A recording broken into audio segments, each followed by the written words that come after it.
Bapak Ibu dosen, juga Bapak serta mata kuliah yang dari dari S3 juga, dari S2 juga ya, dan juga adik-adik dari S1 yang hari ini berkenan dan aktif mengikuti acara Ibu.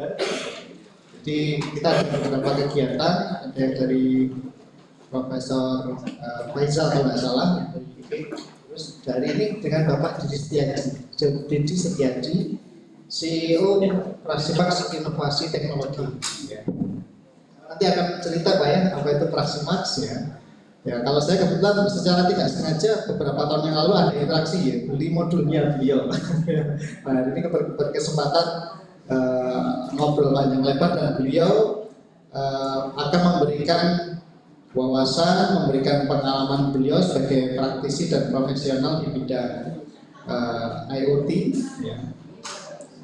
Kalau adik-adik membaca atau browsing di Prasimax, banyak sekali produk-produk teknologi yang sudah beliau hasilkan dan komersil. Dan nanti beliau juga akan cerita banyak, ya. Apalagi era sekarang kan sudah bukan barang baru istilahnya ya, sudah beberapa tahun kemarin itu IoT cukup ngetren, ya, dan sekarang sudah masuk ke berbagai macam lini kehidupan kita. Ya. Nah, ini ada sebuah kesempatan besar adik-adik. IoT itu kalau mau ngomong ya itu adalah elektro ya. Ya, ada elektronya, ada IT-nya, ya. Dan kita yang seharusnya punya kesempatan besar di sana. Jadi ini adalah masa kesempatan adik-adik ya untuk ikut juga berkontribusi. Jadi banyak sekali startup yang bergerak juga di bidang IoT. Nah, hari ini kita akan mendapatkan wawasan, memberikan pengetahuan dan juga pengalaman ya dari salah satu CEO ya. Beliau di Prasimax di Jakarta ya. Beliau datang ke sini memberikan ilmu pada kita semua. Ya. Jadi kita kasih applause dulu untuk beliau.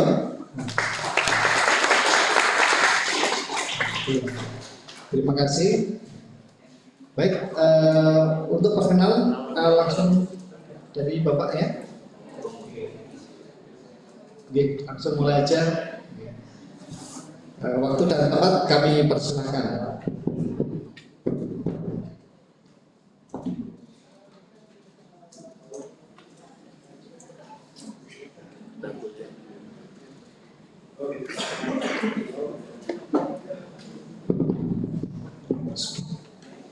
Selamat pagi, assalamualaikum warahmatullahi wabarakatuh. Izin saya berdiri ya supaya lebih lebih rileks.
lanjutin. Mohon maaf ada sedikit koordinasi dulu dengan Pak Fauzan. Ya, jadi nama saya seperti yang disebutin Pak Zain, nama saya Didi, panggil saja Didi, Mas Didi, Pak Didi, terserah. Saya mau cerita tentang Prasimak nggak banyak, mungkin 10 menit aja, karena yang diamanahkan bukan cerita Prasimak kan, tapi sharing industri, sharing praktek gitu ya, supaya saudara-saudara di sini punya wawasan yang lebih ke industri, karena nanti setelah keluar dari sini, maksudnya setelah lulus dari sini sudah tahu masuk ke industri itu harus seperti apa yang peluang yang bisa dimanfaatkan. Apakah mau jadi mahasiswa, pekerja biasa, atau mau jadi entrepreneur? Nah itu nanti saya coba buka wawasannya. Tapi saya buka dulu dari dari industri ya. Industri yang mau saya sampaikan di sini tuh IoT, Internet of Things. Insya Allah besok ke lebih dalamnya lagi ya, ke device-nya. Oke, tentang Prasimak. Prasimak ini berdiri tahun 2010. Sepertinya berdirinya bukan pakai business plan, bukan pakai perencanaan, tapi kecelakaan. Nah, ini kecelakaan nih. Jadi saya pengen saudara-saudara bikin bisnis yang juga berbasis kecelakaan. Nah, jadi ceritanya gini.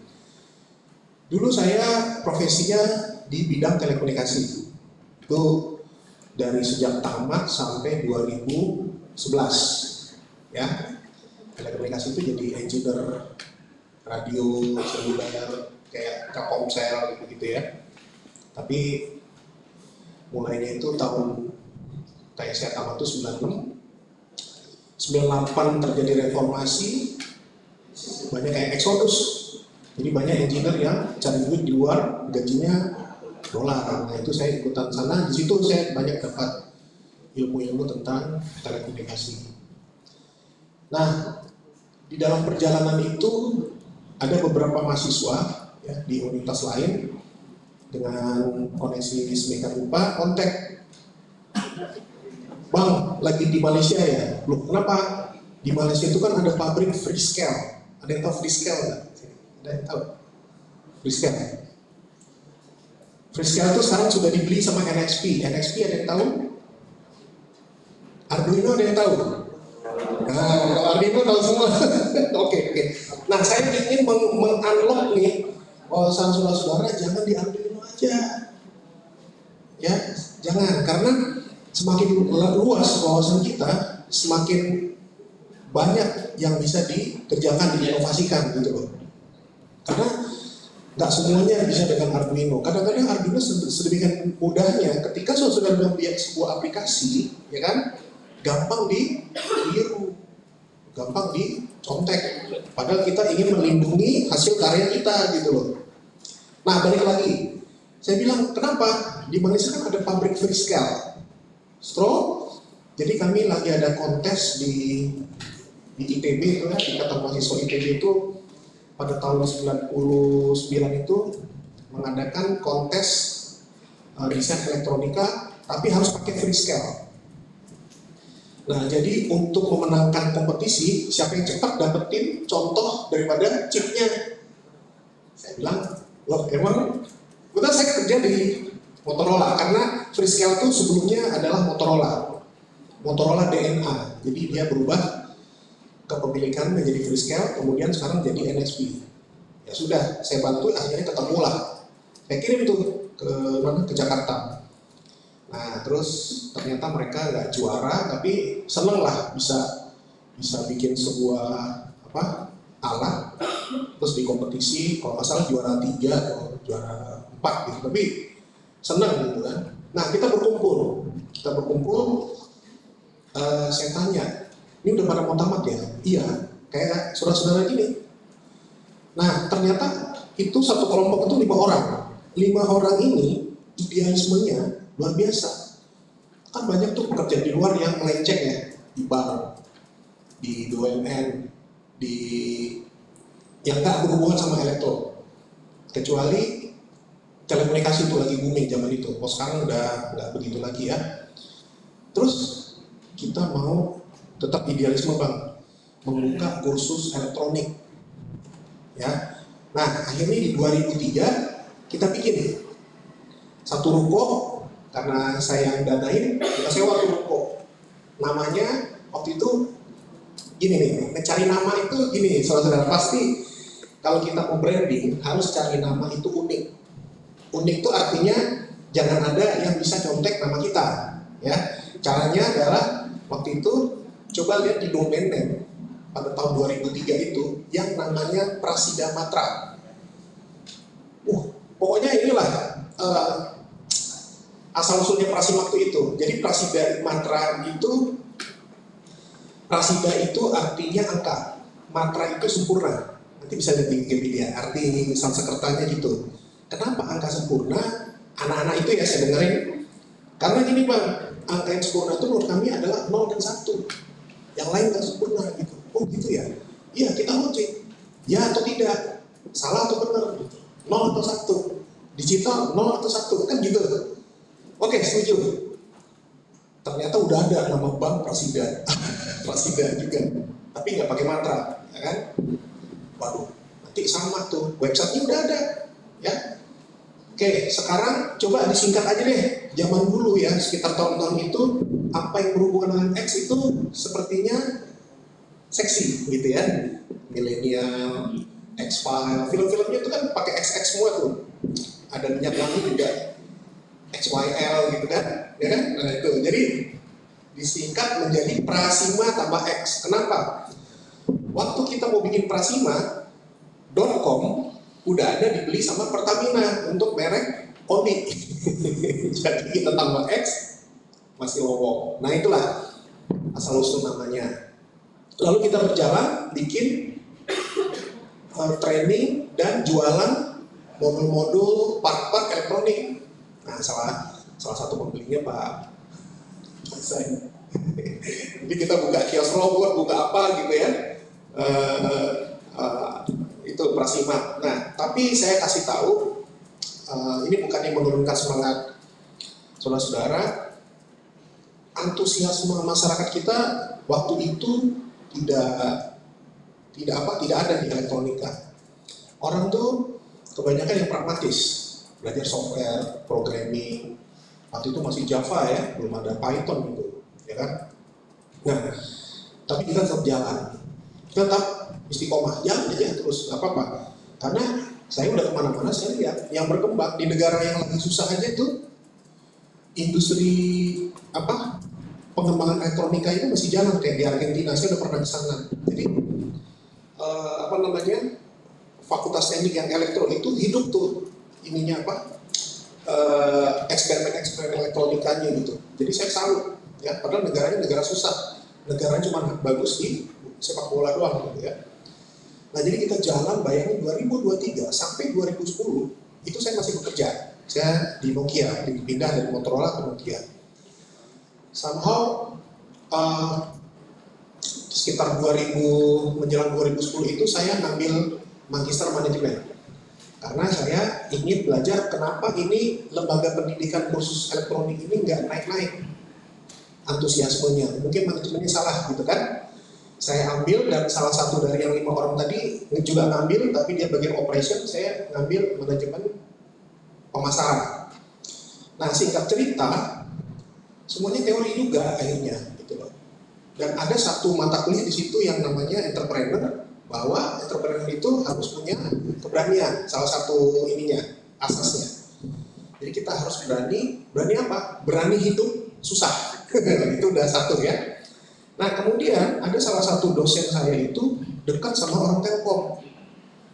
Nah orang Telkom waktu itu ada project, tendernya besar ya, besar. Waktu itu tahun 2010 dia menang tender pengadaan sistem monitoring pajak daerah. Sistem pajak kita dua ya, pajak pusat dan pajak daerah ya. Pajak pusat itu mengelola pajak pertambahan nilai dan pajak penghasilan. Cuman itu aja dua. Sedangkan pajak daerah sisanya, pajak hotel, pajak restoran, parkir, PBB, ya kan? Apalagi billboard, semua dipegang sama daerah. Ya. Jadi Kalau kita ribut pajak, kita lihat dulu pajak apa ini, kan banyak tuh yang salah kaprah tuh kemarin yang pariwisata diributin yang dimintain 10.000 itu sebenarnya larinya ke pajak daerah, pariwisata itu di daerah. Nah singkat cerita, saya dikenalin tuh sama orang Telkom, kemudian dilempar ke satu anak perusahaan yang namanya Vinet, langsung sama direkturnya curhat, Pak, kita gagal, kita sudah dapat surat peringatan dari Pemprov DKI bahwa kita nggak deliver. Kenapa Pak? Alatnya mah nggak jalan-jalan. Target kita ada 1.000 wajib pajak, sampai 4 bulan ini belum ada yang jalan Pak. Terus kita dimintain untuk melakukan perbaikan. Tapi saya tanya, ini kan udah Bapak beli banyak, rugi dong. Nggak masalah Pak, reputasi nomor 1 kata orang Telkom. Udah. Cara kita kerja nih ya, saya kasih tahu ya, cara kita kerja nih ya untuk dicamkan. Kalau ada masalah, masalahnya kita analisa dulu. Kenapa kok bermasalah? Ya.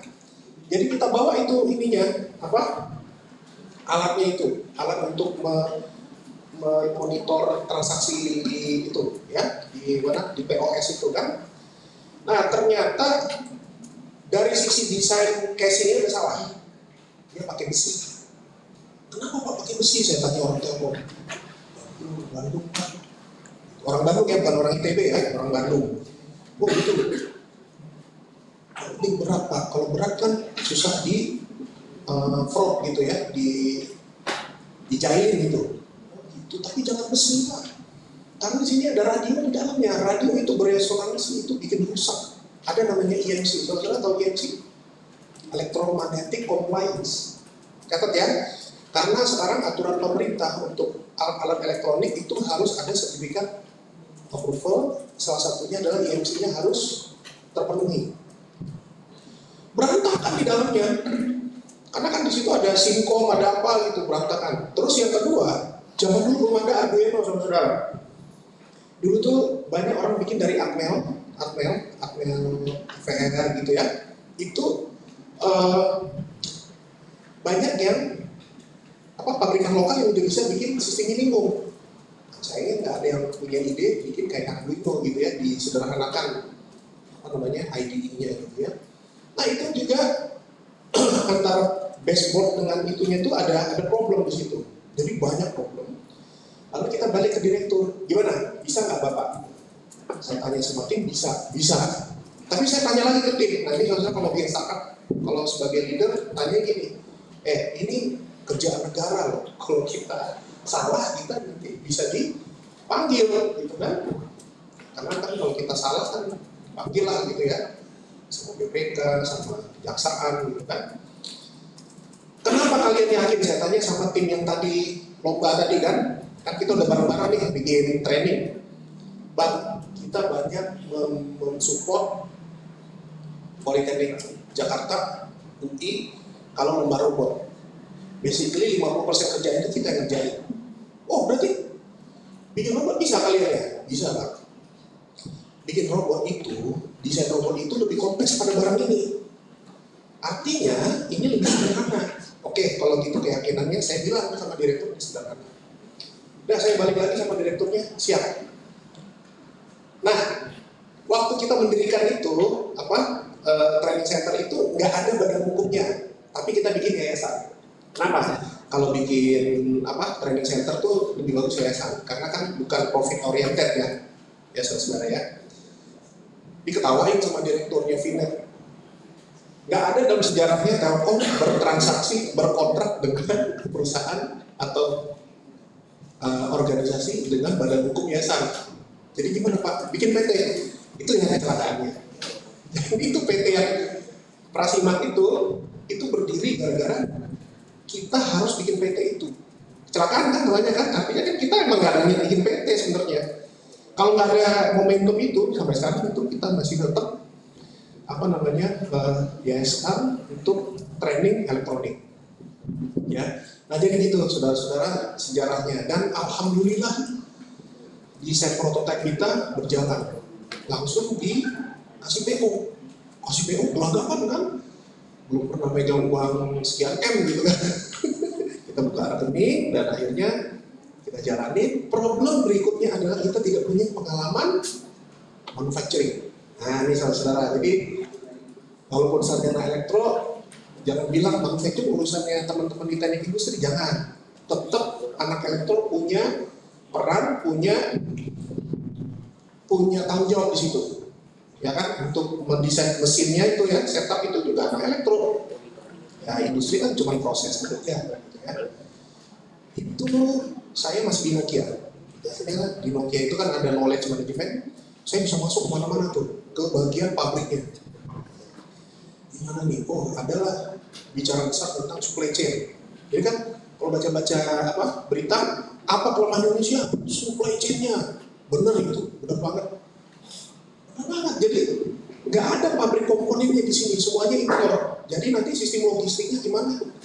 Akhirnya saya bilang, wah ini ribet nih. Kita udah komit, udah keluar PO, akhirnya jalan terringkasnya adalah, apalagi anak-anak bisanya cuma nyodar, tapi kalau ordernya ribuan kan nggak mungkin nyodar, ya kan? Nggak mungkin sekali. Akhirnya itu, ini beneran ya, saya nggak ngarang. Saya jalan dari Bekasi sampai Cikampek.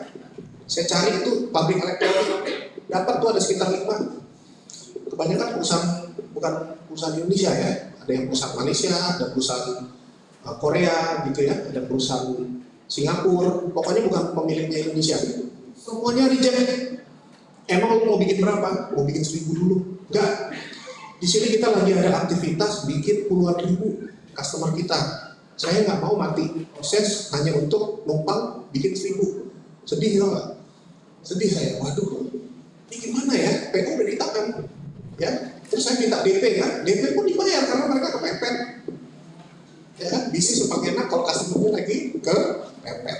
Ya, jadi kita minta berapa? Dikasih. DP 50%, bayar 50%. Jadi setelah itu saya pusing. Jadi saudara-saudara di tahun 2009 sekitar 2010 itu, ya 2010 ya kan, berdiri 2010. Yang menyelamatkan itu adalah Google. Jadi kenapa Google menyelamatin? Jadi saya search gitu, electronic manufacturing service, manufacturing, cari semua, akhirnya memang yang di Indonesia itu adalah perusahaan-perusahaan yang sudah saya cari tadi, saya door to door lah gitu ya. Tapi ada satu perusahaan Korea, namanya saya masih ingat, namanya Internex Internasional, mungkin coba dilihat masih hidup ya itu perusahaan. Itu dia punya pabrik saudara, tapi kerjaannya broker, ya kan? Jadi intinya saya datang ke sana, ketemu sama ownernya, orang Korea. Namanya Pak Kwon, saya masih ingat karena dia nyelamatin nyawa kita juga. Kita udah kasih prototipenya jalan, produksi masalnya, masa nggak berhasil kan gitu, ya kan? Nah Pak Kwon bilang, lu nggak usah pusing-pusing, biar kita yang impor, biar kita yang produksi, casingnya juga kasih ke kita. Tapi saya bilang, PCB enggak ya? Tadi contek, benar nggak? PCB kita nggak kasih. Nah tapi waktu itu kita bingung, mau bikin PCB massal juga belum tahu waktu itu. Akhirnya kita taruh satu engineer di situ untuk make sure jangan berpindah tangan itunya Gerber. Saudara tahu kan Gerber kalau bikin PCB di generatornya itu kan Gerber ya outputnya ya. Alhamdulillah dalam waktu tempo sekian bulan ya 2 bulan jadi dan deliver, dan kita dapat penghargaan di situ. Dan saya ingat direktur operasinya itu sekarang baru selesai dari direktur Telkom gitu ya, Pak Ahmad Sugiarto, masih selamat.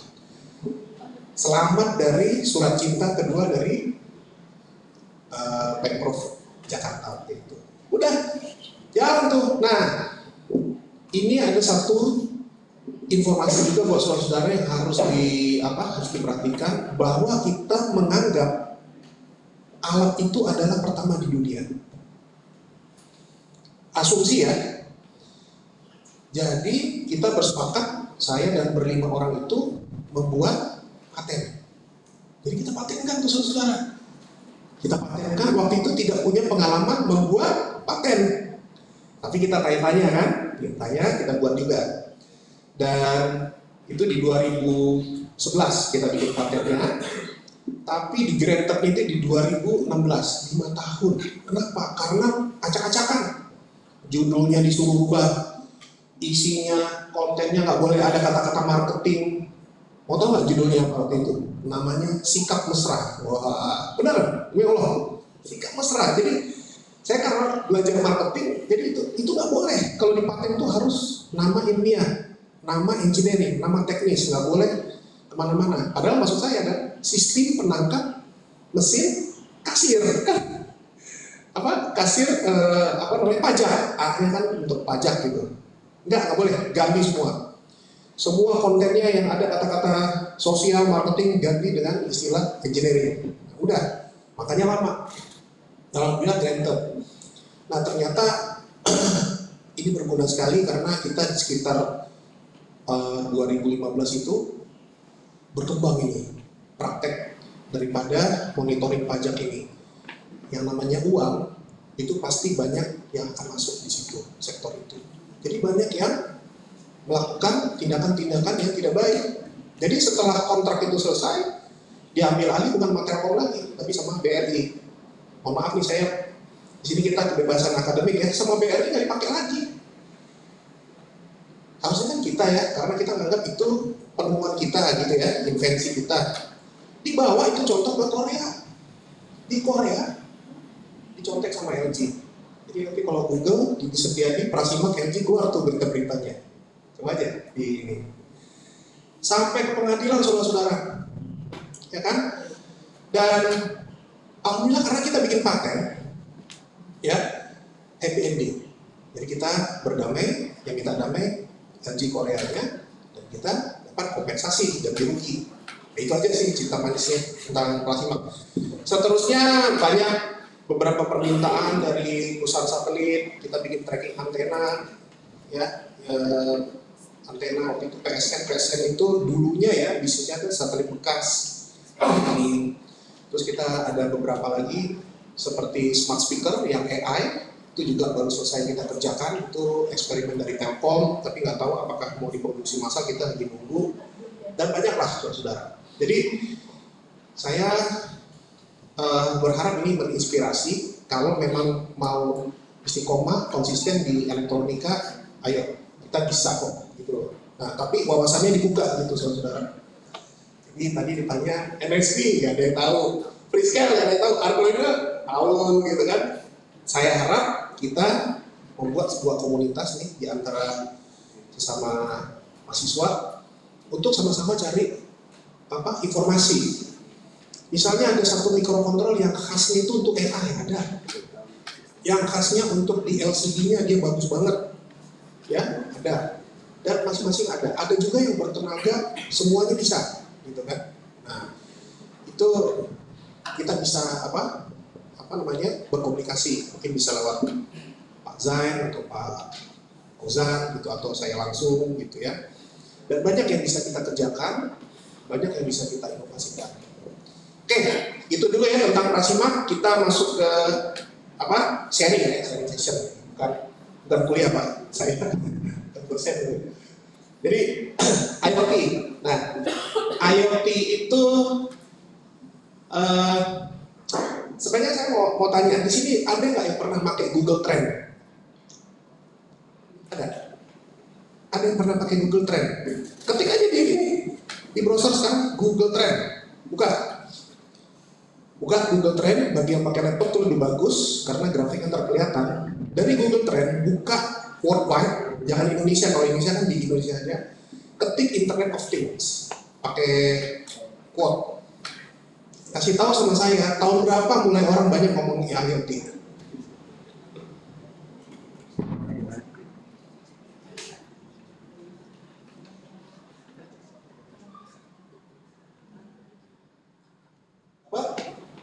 Tahun berapa orang baru gonjang-ganjing menyebut IoT? Jadi, saudara kita memang calon sarjana electrical engineering, tapi ilmu sejarah jangan dilupakan, itu penting. Karena kalau kita nggak pelajari sejarahnya, kita nggak tahu apa yang terjadi dalam perkembangan sebuah teknologi atau platform. Udah ada yang dapat tahun berapa? Mulai orang bicara IoT, grafiknya mulai muncul dari nol. Tahun berapa? 2000 berapa? 12 ya. Ya, betul, 2012. Nah, Anda deep dive lagi, siapa tuh yang mencari gara-gara membuat istilah Internet of Things? Kalau ada nanti intrak aja, ya. Betul, 2012. Jadi sebelum 2012, saudara, di industri itu sudah ada mesin ngobrol sama mesin, namanya mesin to mesin, M2M. Kalau di pabrik namanya SCADA. Tapi sejak ada IoT itu nggak ada lagi yang ngomongin M2M, SCADA. Jadi orang-orang yang bergelut di industri bicara SCADA sekarang udah ikut-ikutan ngomong IoT for industry. Ya, jadi itu gunanya sejarah itu. Ya, nah orang yang bergelut di sistem komunikasi antar mesin, mesin to mesin, M2M. Dulu websitenya Prasimak 2010, depannya bukan IoT, M2M. Ya, jadi 2012 itu baru orang banyak bicara IoT. Nah, di dalam perkembangan terminologi atau istilah industri itu ada drivernya. Drivernya itu adalah analis konsultan industri juga. Di antaranya nanti di sini saya share ada namanya Gartner. Jadi kalau nggak ikut-ikutan juga Gartner, orang juga nggak boleh lagi ngomong IoT. Poinnya adalah mau IoT kayak namanya, mau M2M kayak namanya, yang penting tadi Pak Zain bilang adalah electro device. Oke? Terserah nanti berubah lagi namanya, tapi yang penting itu adalah secara sejarah itu juga tetap elektronik juga, buku teksnya juga buku teks elektronik. Nah, kalau kita bicara Internet of Things itu ada dua kata asal usulnya, Internet dan Things, ya kan? Internet dan Things. Jadi definisinya saya ambil di sini merupakan jaringan perangkat fisik yang terhubung dengan internet. Caranya adalah terhubung dengan internet. Jadi kalau ada device nih, embedded system, contohnya misalnya ini ya, saudara, ini lagi nggak hidup nih. Kalau hidup tapi nggak ada koneksi ke internet, ya dia bukan perangkat Internet of Things. Ya, jadi syaratnya harus ada terhubungan ke internet yang dapat saling berkomunikasi, bertukar data, dia sama dia dan manusia. Itu yang disebut dengan Internet of Things. Untuk apa? Untuk efisiensi, keamanan, monitoring, dan seterusnya. Sampai sini paham ya? Internet of Things berarti things. Things itu apa aja? Ya, kecuali manusianya ya. Things.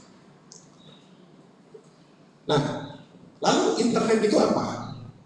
Nah, internet ini udah ada yang ambil ini Pak Zain, mata kuliah internet, pengenalan internet, atau di mata kuliah mana itu?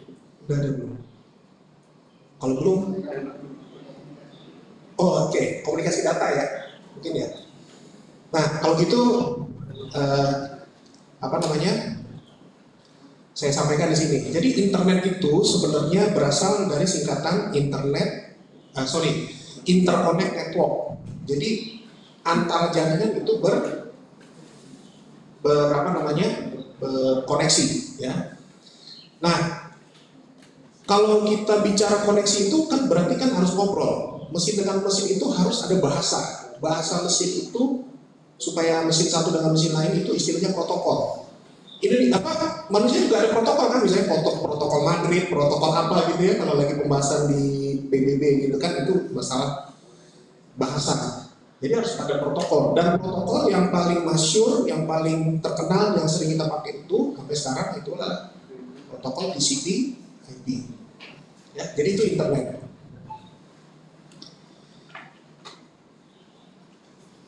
Nah, internet dalam konteks IoT itu seperti apa? Ya, jadi yang diinterconnect tadi itu adalah barang-barang gitu ya, benda-benda fisik tadi ya, things tadi gitu ya. Perangkat fisik tadi. Nah, diantaranya adalah alat monitoring, alat pengendali di pabrik atau sistem sensor di rumah atau smart home atau pengendali sesuatu yang berhubungan dengan perlengkapan rumah ya, smart home. Jadi smart home itu termasuk IoT ya, saudara-saudara. Saudara-saudara tahu Bardi nggak? Pernah dengar Bardi? Itu smart home itu IoT itu.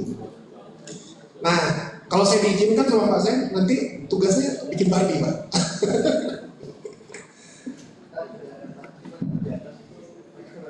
Oh gitu. Oh, oke. Nah, udah tahu nggak cara bikinnya?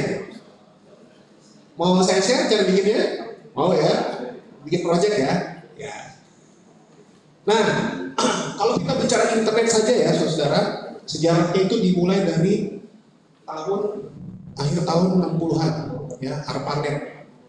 Jadi banyak teknologi yang ada sekarang ini, saudara, berasal dari penelitian atau teknologi militer yang ada di Amerika. GPS juga itu dulu teknologi militer Amerika. Komunikasi kita berbasis CDMA juga itu adalah sistem akses komunikasi di militer Amerika. Termasuk ini, internet ini. Dulu nama ininya bukan ARPANET, tapi ARPANET ini dialihkan sama militer antar universitas, silakan diterusin untuk komersial, itu ARPANET. Lalu berkembang, lahirlah apa tuh Pak kalau di internet itu nama itunya, nama dokumennya itu saya lupa. Nah itu ada di kelompok B dan TCP/IP. Sebenarnya waktu itu banyak sekali protokol yang bisa berhubungan antar komputer, antar device, ya selain TCP/IP. Dulu zaman saya tuh masih ketemu yang namanya X25, frame relay, terus apalagi Pak Fauzan, frame relay, terus Apple Talk, ada ya Apple Talk, dan segala macam. Dan itu sekarang udah nggak ada lagi karena udah habis didominasi oleh TCP/IP. Dan seterusnya ya, seperti yang dilihat di sini, saya nggak usah terangin. Berkembanglah web browser yang namanya Netscape, sekarang udah nggak ada lagi, udah didominasi sama Chrome, ya kan, terus sama Firefox dan Apple punya juga ada gitu ya, dan seterusnya. Ya, kita lihat tuh YouTube itu aplikasi di atas internet dan seterusnya. Nanti ini dibagiin kan ya Pak Fauzan? Ya Pak. Mau dibagiin nanti enggak? Slide-nya? Boleh dibagi. Ya dibagiin aja nggak apa-apa. Nah jadi seperti itu saudara-saudara. Ini tadi saya sudah terangkan. Dan protokol untuk komunikasi data itu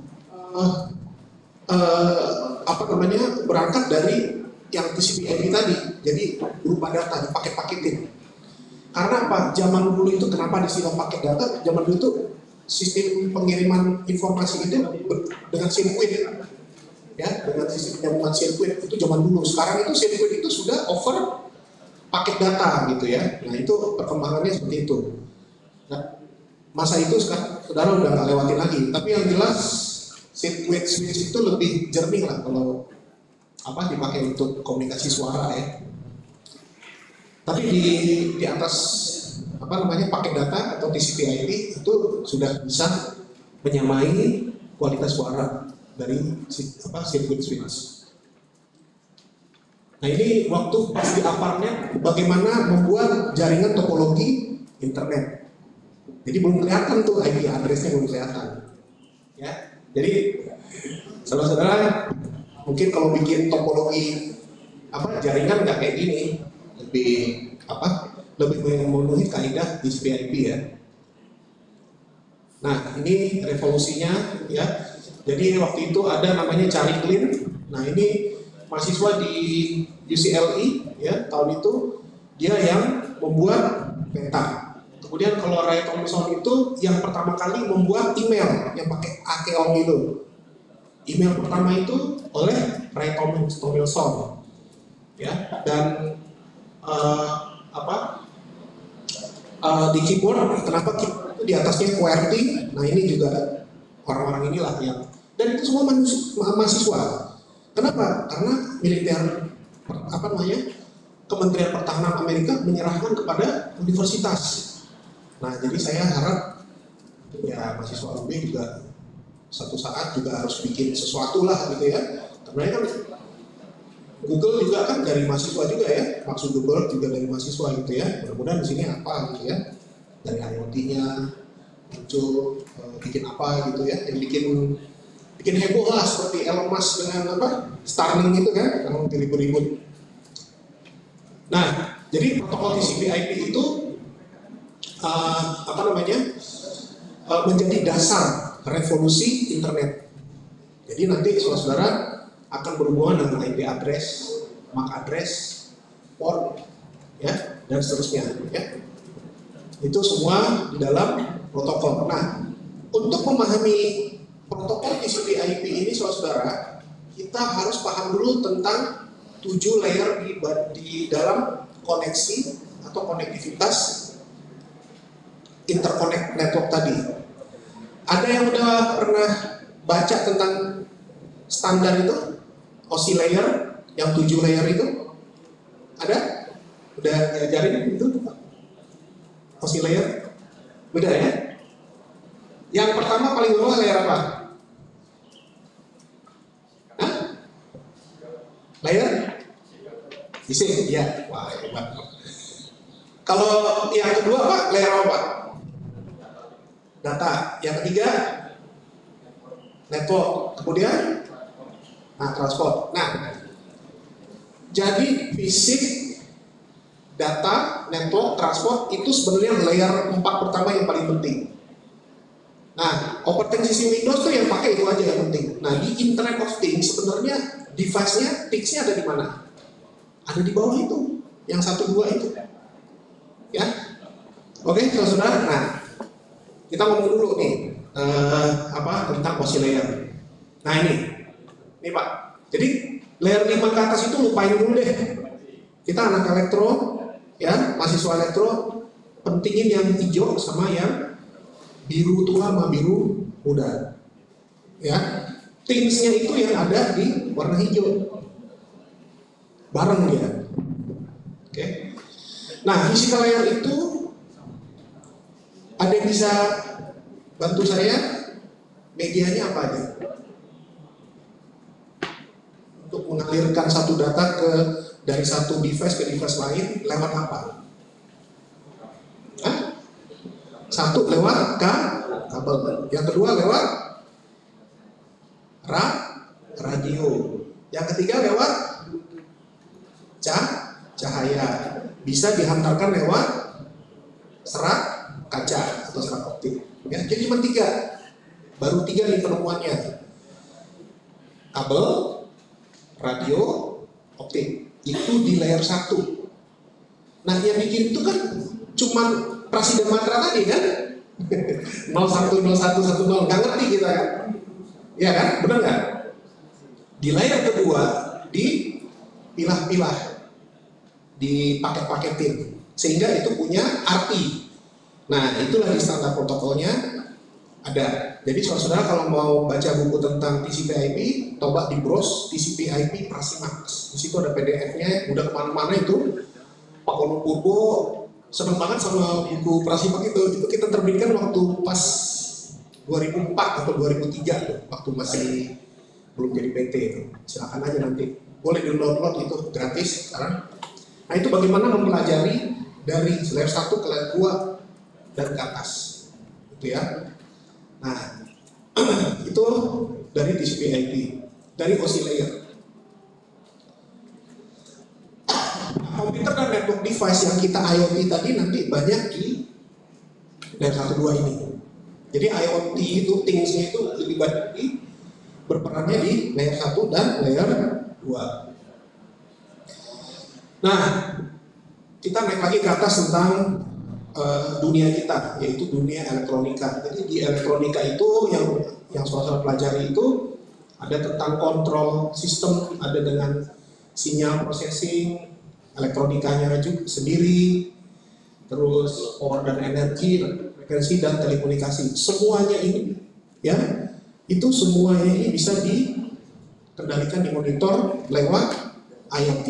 Ya. Jadi IoT berperan di semua bidang-bidang yang ada di situ. Nah, industrinya apa aja nih kalau kita kita masuk ke IoT? Banyak saudara di elektronik, ya, di di bidang kesehatan ya, teman-teman kita di kedokteran itu butuh kita itu bagaimana caranya untuk di bidang elektronik untuk mendeteksi membaca irama jantung, membaca kadar oksigen di darah dan segala macam. Itu semuanya solusinya dengan elektronik, saudara. Ya. Jadi kita harus berbangga. Semua orang butuh device elektronik. Otomotif juga, ya, robotika dan otomasi, musik pun memerlukan aplikasi elektronik.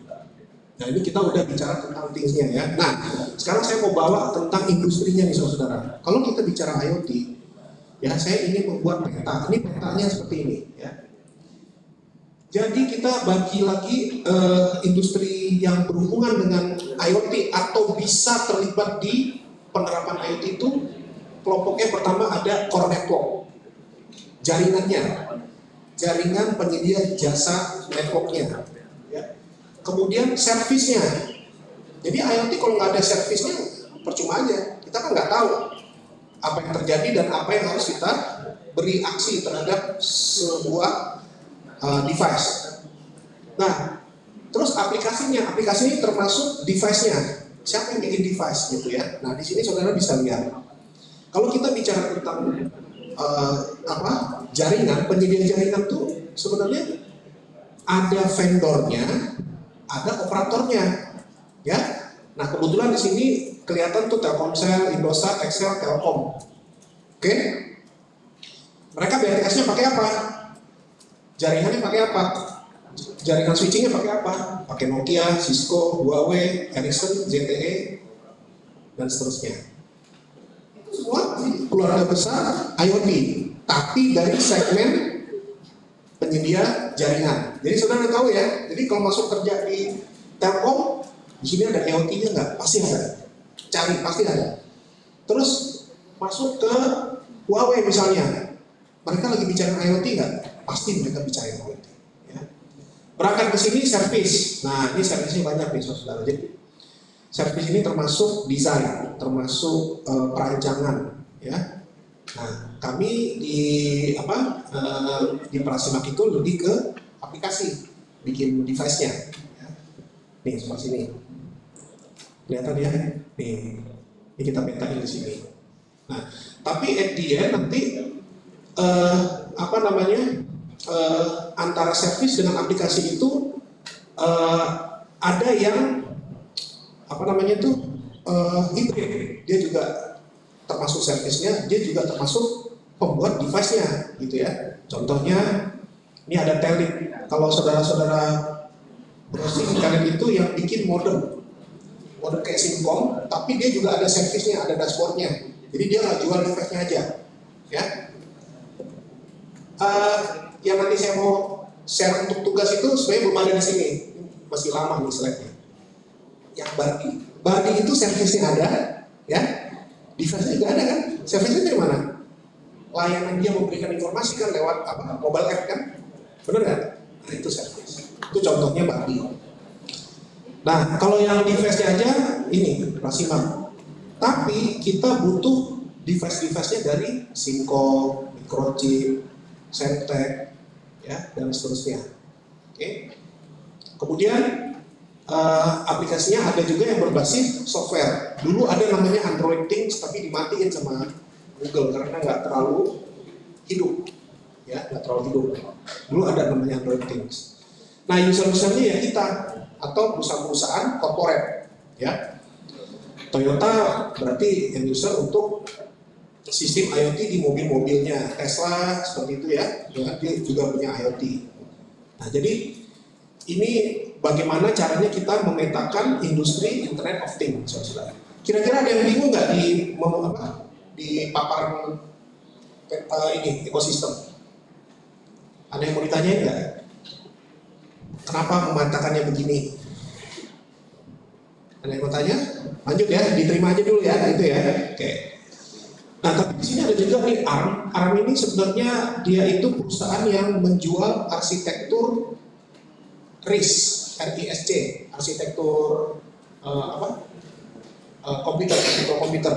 Tapi dalam perjalanannya dia juga akhirnya mempunyai perusahaan bukan hanya untuk arsitektur mikroprosesor, tapi dia juga membuat software. Nah, software itu banyak juga yang untuk penggunaan IoT. Nah, itu tadi ekosistem, tapi secara vertikal, saudara. Jadi IoT itu bisa untuk tracking agriculture, juga di oil and gas, di otomotif, smart grid, smart home. Ya, saya di sini belum ada Bardi, itu bisa tahu Bardi di situ. Smart health, smart education, dan seterusnya. Ada smart ini, smart itu. Ya, biasanya kalau ada kata-kata smart itu udah mengandung IoT biasanya. Nah, di bawah ada smart manufacture. Kenapa kok ditaruh di bawah? Karena mereka tuh manufacture melayani vertikal industri yang lain. Jadi kalau mau bikin aplikasi di otomotif kan harus ada pabrikannya gitu ya. Nah, itu maksudnya platformnya ada di bawah. Kalapak juga masih ada di harusnya udah ada. Oke. Nah, itulah sekilas tentang pengenalan apa itu IoT, saudara. Nah, kira-kira sampai di sini ada yang mau ditanya nggak? Karena saya akan masuk ke bagian berikutnya. Ada yang ingin didiskusikan atau ingin ditanyakan dari konteks yang saya paparkan aja ya. Karena ini tadi masih membuka, gitu ya. Kita belum masuk ke bagian berikutnya.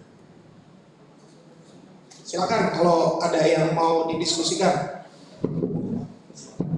Silakan kalau ada pertanyaan. Cukup menarik ya. Jadi kalau kita terjun di bidang ini, bagaimana sampaikan di slide terakhir tadi, cakupannya cukup luas ya.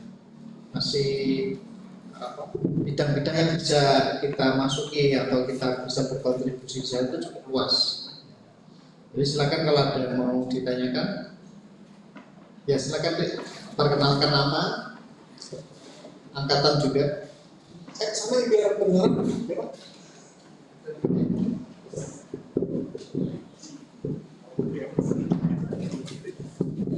Baik, perkenalkan nama saya Indra Nugraha, saya dari angkatan 2023. Pertanyaan saya itu adalah di tabel tadi, Pak. Soalnya di belakang ini saya kurang kelihatan konteks dari tabel itu dan kenapa kok itu dipisah, Pak. Itu kegunaannya untuk apa ya, Pak? Apa? Yang sebelumnya tadi, Pak, yang ekosistem, Pak. Oke. Pertanyaannya bagus. Kalau 2023 berarti maba ya? Masih maba ya? Ya. Mungkin ada beberapa kuliah yang belum diambil ya, tapi kalau Pak ini secara singkat aja.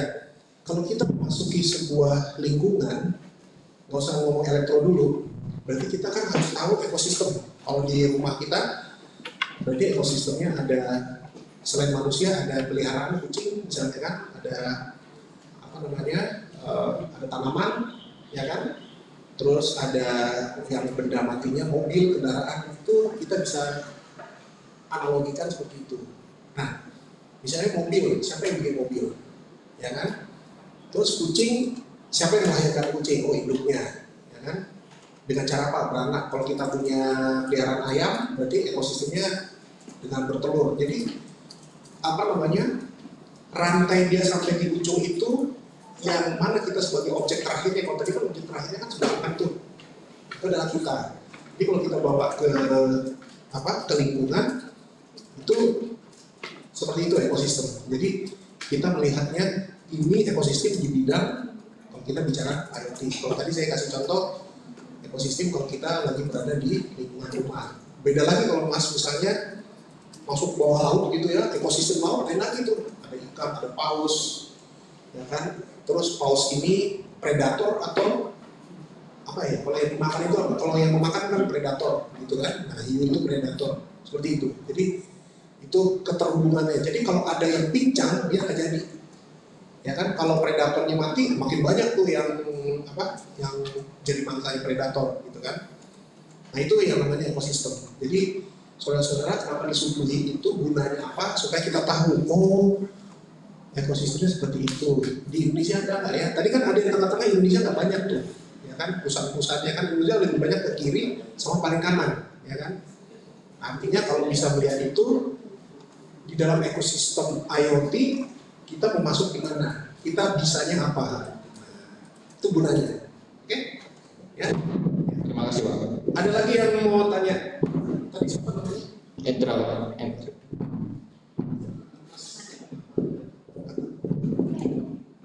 Baik, Bismillahirrahmanirrahim. Assalamualaikum warahmatullahi wabarakatuh. Selamat pagi teman-teman dan Bapak semua.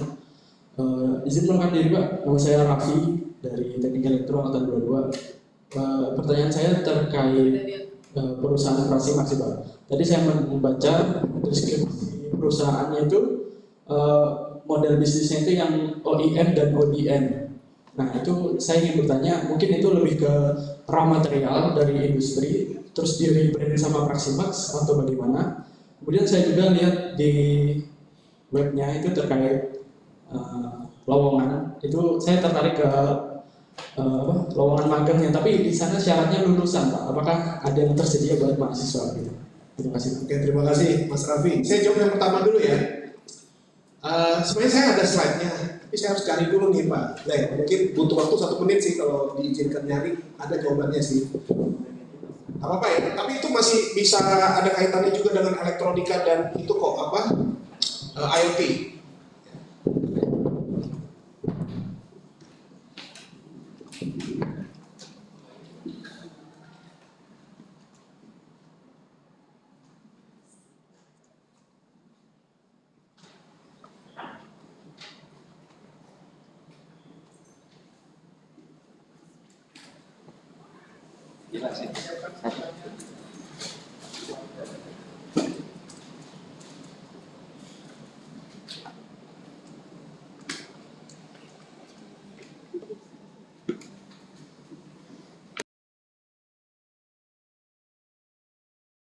Ini ada satu slide yang saya terima kasih ya pertanyaannya Mas Raffi ini lebih pro industri. Nah ini yang sebenarnya pertanyaannya ini harus lebih banyak. Saya apresiasi nih pertanyaannya Mas Raffi. Jadi ini saya ambil satu paparan yang dibuat sama Pak Dr. Adi Trianto, ini temannya Pak Trio ini di ITB. Jadi beliau ini lebih banyak mengabdikan dirinya bukan ke ITB tapi ke industri. Pak Adi Trianto ini. Kalau di bidang semikonduktor itu temannya si Pak Trio itu. Ya. Dia cerita apa? Dia cerita tentang yang ditanya sama Mas. Nah, ditanya sama Mas Raffi. Ya, apa itu OEM? Apa itu ODM? Oke? Tapi nanti di slide saya ada. Tapi di sini slide-nya lebih detail. Jadi gini. Kalau di umur saya udah ngalamin pernah mempunyai Walkman. Oh, dulu ada Walkman. Dulu Walkman. Dulu persamaan dengan iPod. Ya, iPod. Tapi iPod itu kan software. Ini pakai kaset. Itu pemainnya tuh Sony, Aiwa, Sharp, ya, dari Jepang semuanya. Ya kan, itu Jepang semua. Model bisnisnya dari hulu ke hilir dia buat. R&D-nya dia, desainnya dia, chipnya dia, pabriknya dia, pemasarannya dia. Semua dari hulu ke hilir. Model itu sudah gak guna lagi. Mereka bangkrut semua, udah tutup. Sony udah gak punya lagi, dia cuma bikin entertainment aja. Produsen film. Dulunya itu Sony bikin banyak tuh produk-produk. Dulu video, ya, video kaset ya. Ya Pak Sen? Masih ngalamin tuh Pak Said. Ya tapi nanti bisa lihat di Wikipedia. Nah itu industri itu dari hulu ke hilir dia pegang. Bayangin saudara-saudara, 3 atau 4 perusahaan itu bersaing di pasar. Kalau ada yang kalah, investasinya kan anjlok. Untuk pabriknya anjlok, benar nggak? Untuk desainnya anjlok. Nah sekarang orang berubah. Yang merek yang saudara lihat sekarang, siapa yang megang HP atau Asus laptopnya? Ada kan? Ada yang megang Asus, yang megang Lenovo ada? Saya kasih tahu yang bikin bukan dia. Yang bikin itu adalah ODM.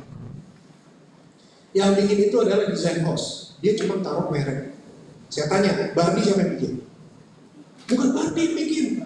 Yang bikin tuh ODM di Cina, dikasih ke Barbie, kosong, dilabelin Barbie. Di sini ada Ace Hardware kan, di Malang banyak ya. Udah ada yang pernah belanja di Ace Hardware? Ada? Udah semua ya? Mereknya apa? Di dalam? Crispo. Yang bikin siapa? Bukan Crispo. Dia pergi ke Cina, dijajarin tuh sama ODM Cina, saya mau yang ini nih, untuk pengharum ruangan, ya kan? Sampai sini di labelin, di grafir, Crispo. Itu modernisasi gitu.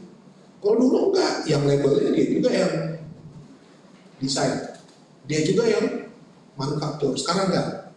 Saya mau kasih tahu, siapa yang bikin iPhone? Yang pabrikasinya apa? Hah? Ya, nama perusahaannya apa? Apple punya? Bukan. Foxconn yang punya. Semuanya bikinnya di Foxconn. Dan ada satu lagi beberapa produk di Pegatron. Bukan punya Apple. Bagi Apple ngapain susah-susah? Ya, nanti di belakang saya akan cerita lagi.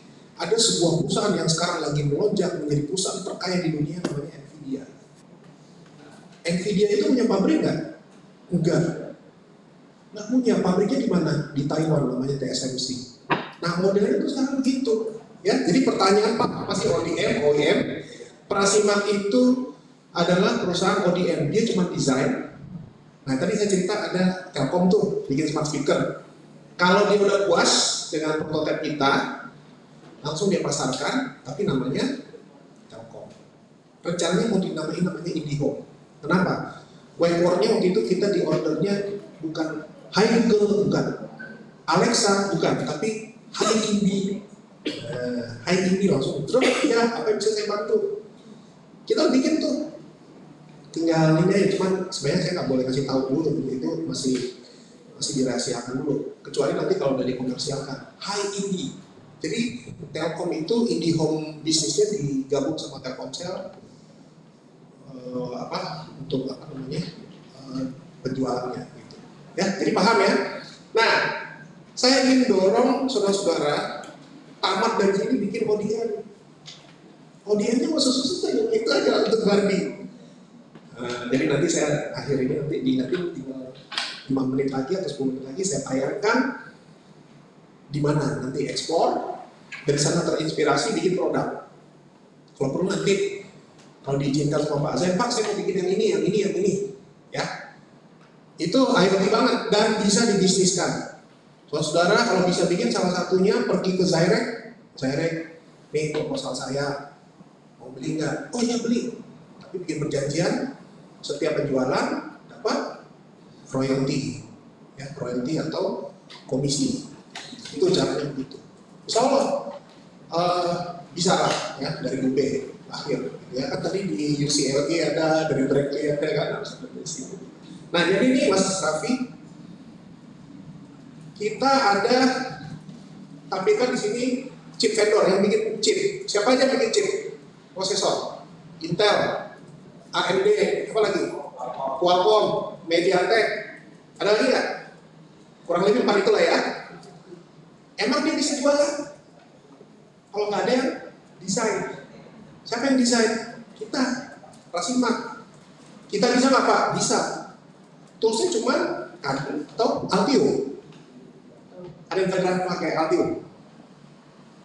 Altium PCB desain atau Cadence.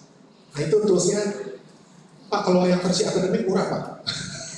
Kalau bisa investasi di situ, mudah-mudahan dengan itu karena itu lebih proven industrial. Ya untuk PCB. Kalau Cadence ada 2 untuk IC sama untuk PCB. Nah, Bapak boleh dua-dua sih kalau ada. Ya ICBA itu Pak turunnya dari Altium sebenarnya. Dia diafiliasi ke Altium. Ya Mas Raffi. Jadi ini kalau nggak ada yang desain mau jadi apa? Udah nggak? Ya kan? Tapi udah selesai desainnya, terus siapa yang mau pabrikasi? Ada lagi pabriknya tadi, Foxconn, Megatron, Ada lagi di Indonesia di Batam, Satnusa, pernah dengar saudara Satnusa yang banyak bikin handphone? Itu udah mau mati. Tapi karena pemerintah membuat kebijakan TKDN, dipaksa semua produk handphone itu harus dipabrikasi di sini, hidup lagi tuh perusahaan. Ya. Nah, kalau udah sampai sini masih kosong kan ini, ya kan? Ini masih kosong, harus ada brand owner. Jadi Polytron kasih label, Mas Wion kasih label, Crispo kasih label. Jadi dari sini saudara-saudara tahu kan, Crispo itu adalah bukan produk Crispo yang sesungguhnya. Bandi juga bukan produk Bandi yang sesungguhnya. Ya, jadi kita udah berubah zamannya saya dulu sama zaman sekarang. Nah, kenapa? Coba pikir gini. Tadi zaman itu ya, Sony dari dulu ke hilir. Karena persaingan dia harus tutup semuanya, PHK begitu dia. Tapi kalau kayak misalnya tadi manufaktur terbesar Foxconn dapat order dari mana-mana, dari Lenovo, dari Apple, dari Oppo, dari mana lagi, semua. Kan dia dapat order terus kan, hidup dia kan. Saya juga, ini dapat order dari Telkom, dapat order dari Finet, gitu kan. Sok aja, ya kan. Nanti produksi, lempar lagi ke pabrik, kayak Foxconn tadi. Dia tadi yang order dari Induk Semanggi tadi, misalnya Telkom atau Polytron, dia kan yang punya label, dia juga yang bertanggung jawab untuk jual ke pasar. Udah paham ya, Mas Arif? Ya, boleh kita kembali lagi ke ini ya. Nanti ketemu lagi sih di slide saya, cuman ini lebih detail lah. Slide-nya. Ini juga dia cerita sebenarnya nggak mudah di Indonesia, banyak peraturan-peraturan impor yang masih menghambat gitu ya. Nah ini contoh daripada manufaktur tadi, ya kan? Ini ada Quanta, ada Flextronic, ada Six. Six ini di Indonesia ada 2, di Batam 1 sama di Cikarang 1, ada di Indonesia. Kemudian, nah ini pemain-pemainnya tadi kan, Qualcomm harusnya ada di sini, AMD juga ada di sini. Gitu. Nah ini tadi Leadform. Leadform ini gini, lead itu leader, dia yang di depan. Jadi biasanya siapa yang di depan? Brand owner. Kenapa dia di depan? Karena dia bisa ke belakang-belakang mengkoordinasikan. Dalam hal apa? Sertifikat. Untuk mendapatkan sertifikat TKDN, kan ditanya, emang lo yang bikin? Enggak Pak, saya dibikin sama Pegatron. Berarti dia koordinasi dengan Pegatron dengan bukti kontrak dengan Pegatron bahwa ini dilakukan di Pegatron Indonesia. Dapat skor TKDN. Gitu Pak. Jadi itu yang disebut dengan lead form. Jadi nanti dia punya sertifikat TKDN. ODM-nya siapa? Prasima. Apa buktinya? Ini ada order ke Prasima. Ini ada PO kontrak.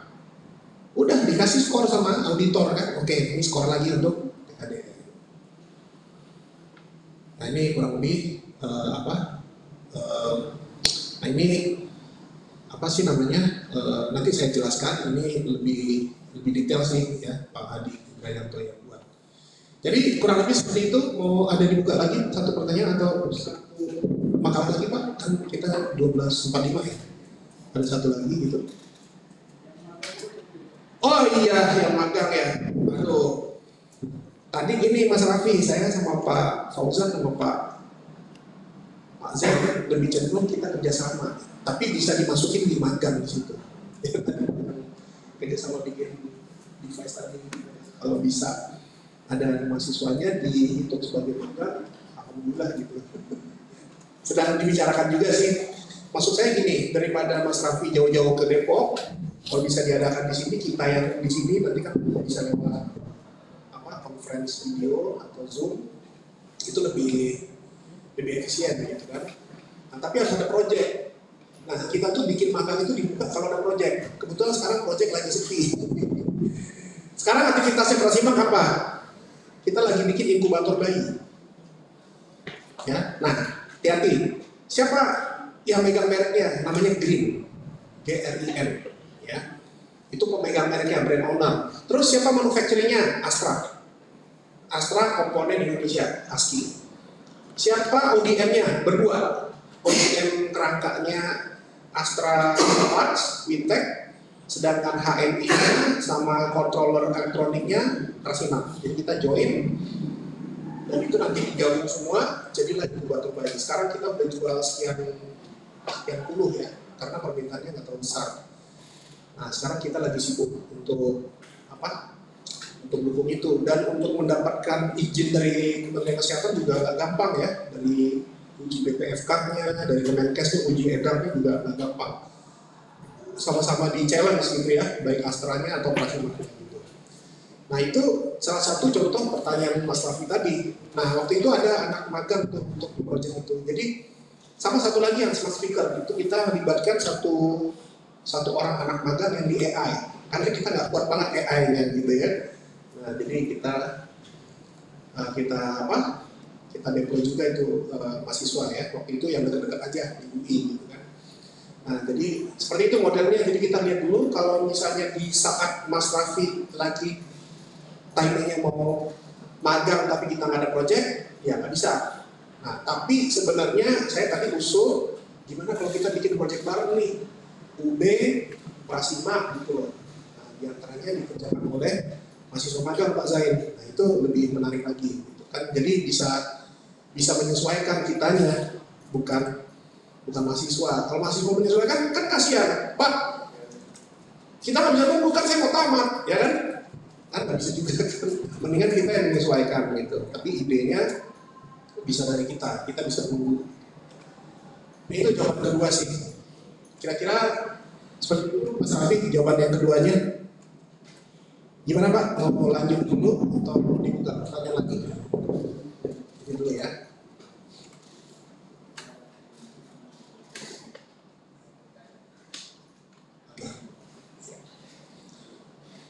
Nah ini izin masih internet. Nah kita masuk ke IoT-nya nih ya.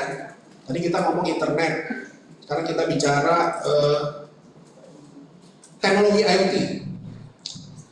Yang saudara ketahui IoT itu teknologinya apa sih? Boleh yang itu saya tunjuk aja biar aktif ya, Mas yang ujung. Teknologi apa yang Anda ketahui tentang IoT? Dia pakai teknologi apa gitu? Sudah kelihatan tuh. Yang paling sering kedengeran. Banyak kan orang ngomong orang kan? Ya, banyak kan? Nah, tapi sebenarnya nggak harus. Berarti kan bukan orang. Ya IoT juga itu. Ya kan? Nah jadi jangan terjebak ya. Pak, kalau bukan orang berarti bukan IoT. Enggak. Orang itu salah satu dari teknologi IoT. Nah, yang penting terkoneksi dengan, syaratnya terkoneksi dengan internet. Boleh dong dengan WiFi. Ada lagi namanya Zigbee. Pernah dengar Zigbee? Nah itu juga terkoneksi dengan internet. Nah jadi banyak bisa terkoneksi dengan WiFi, yaitu contohnya Bandi, seluler. Nah seluler contohnya kalau saudara pernah kenal dengan Simcom gitu ya. Nah itu contohnya yang dengan seluler harus pakai SIM card. Nah, itu dengan seluler. Nah tapi sebelum masuk nih saya agak lebih ilmiah sedikit. Tadi saya sempat menyinggung istilah Gartner. Nah ini saya perlu selipin ini ke materi ini supaya nanti saudara waktu tamat dan masuk di perusahaan konsultan, apalagi konsultan teknologi, itu banyak menggunakan buku-buku, ya. Nah ada salah satu buku pedoman untuk menilai sebuah teknologi, ya. Bagaimana teknologi itu sedang dibicarakan, sedang eksistensi seperti apa, itu ada buku namanya Gartner, dia berbicara tentang hype cycle. Ada yang pernah dengar sebelumnya hype cycle? Belum? Ya nanti PDF-nya ada yang gratis tuh, coba aja di download, ada itu. Nah jadi hype cycle itu gini saudara, jadi di sebuah perusahaan katakan dia sedang melakukan transformasi digital, mau pakai teknologi apa aja misalnya, IoT, AI, apalagi big data, segala macam teknologi, nama-nama teknologi itu Gartner sudah mengeluarkan peta-peta daripada teknologi tersebut. Nah Nah ini seperti ini Hype-Cycle. Jadi bagaimana teknologi itu mulai lahir, kemudian menjadi hype. Starlink itu berada di sini nih sekarang nih. Lagi hype dia. Nih, lagi di sini dia. Ya. Bisa jadi dia jatuh, tapi kalau nggak bagus-bagus, udah jatuh langsung collapse, mati. Nah, itu bagaimana caranya teknologi itu tetap sustain, tetap eksis. Nah, sekarang saya ambil satu peta Gartner yang berbicara tentang teknologi IoT di tahun 2016. Berarti konteksnya tahun 2016. Saudara-saudara jadi baru tahu kan? IoT itu apa aja aplikasinya? Banyak nih, kurang jelas ya. Things of customer, IoT, ERP, terus IoT integration, smart lighting, dan seterusnya. Jadi aplikasi-aplikasi yang dikelompokkan di dalam IoT di tahun 2016 cuma ini aja dikenal. Dan di tahun 2016 itu yang paling terkenal adalah event streaming processing. Bingung, baru dengar Pak. Emang iya saya juga baru dengar. Tapi di dalam dokumennya Gartner itu dijelasin teknologinya seperti apa isinya seperti apa, gitu ya. Terus terang, pelajari ini karena nanti waktu jadi sarjana, kerja di konsultan, ini pakai banget. Apalagi nanti saudara dimasukkan ke klien yang sedang melakukan transformasi digital. Nah, tapi di 2020 setelah itu, udah nggak ada lagi tuh, ada beberapa istilah yang di 2016 sudah nggak ada lagi, mati. Atau dia berpindah dari puncak ke lembah atau ke plateau yang lebih stabil. Nah, di dalam teknologi saudara ini ada warna-warna ya. Kalau warna putih kurang dari 2 tahun. Pasti ada nanya nih, apa maksudnya? Kalau merah 2 sampai 5 tahun. Kalau biru 5 sampai 10 tahun. Segitiga kuning lebih dari 10 tahun. Apaan sih itu, Pak? Contoh nih. Katanya ahli-ahli di Gartner bilang IoT enable product as service itu umurnya 10 tahun lebih.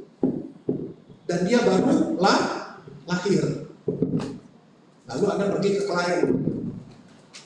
Bagaimana meyakinkan klien, Pak, Bapak harus punya yang namanya Internet Enable Product as Services.